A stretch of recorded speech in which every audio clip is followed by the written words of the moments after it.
So for this tomato tarte tatin, I have used 25 grams of butter in a hot pan with some olive oil. But the olive oil and butter combination stops the butter from burning.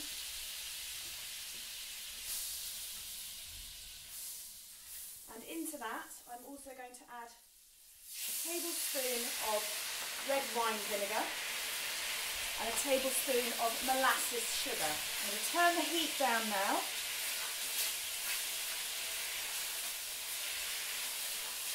I'm going to add some thyme from the garden, some of my speciality roasted garlics,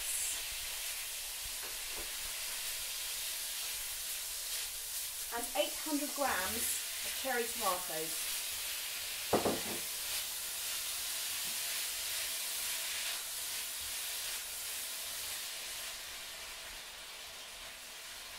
I'm putting the cherry tomatoes in now because the heat will release the flavour.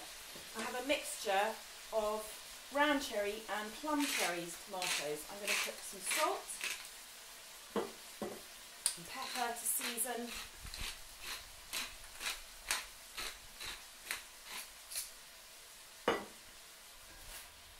And then I'm going to turn the heat off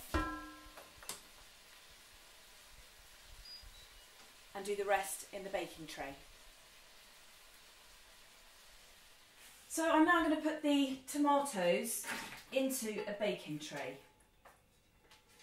I think this will go round 4 really good portions, round 4. I mean, if you're having other bits and pieces with it, probably 6.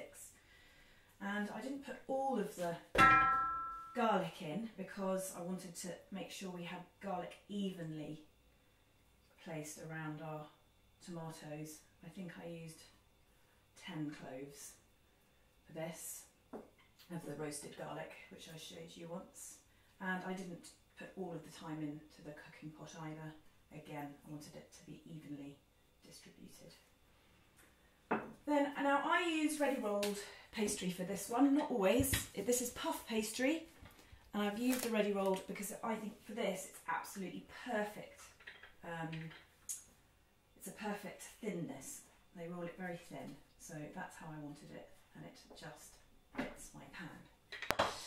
Then it's very important to prick your pastry for this, because otherwise you're going to end up with tomato stew on a piece of pastry.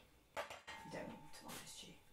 And then I've separated an egg, so I've got the yolk, which I'm going to seal the pastry.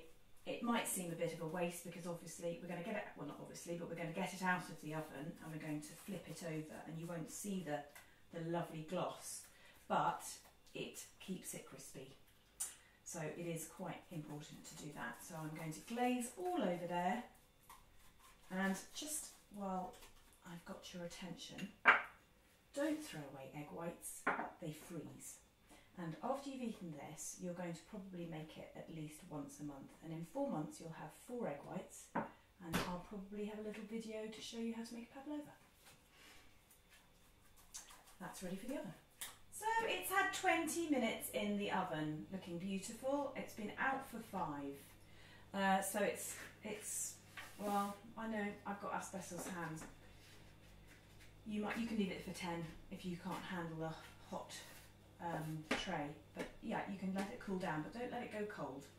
Then I get a sharp knife and I just pop any tomatoes that have seemed to have come out from around the pastry, shove them underneath and in, and that also helps to loosen the pastry off.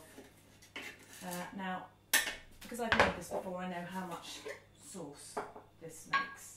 So I can gently hold the pastry onto the baking tray. I'm sort of lifting it up as I do this. Pour that excess sauce off. It doesn't seem very much, but actually that's delicious in any soup or sauce that you're making.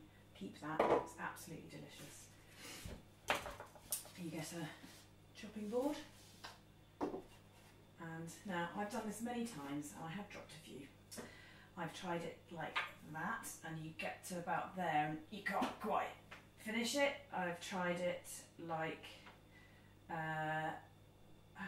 I've tried it like that, but that's impossible because your arm's in the way. So I've found my own way of turning. I hold the bottom. It is actually quite hot. I hold the bottom with one hand flat.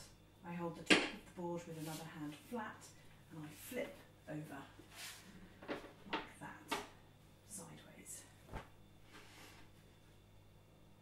And now we have our cherry tomato, garlic and thyme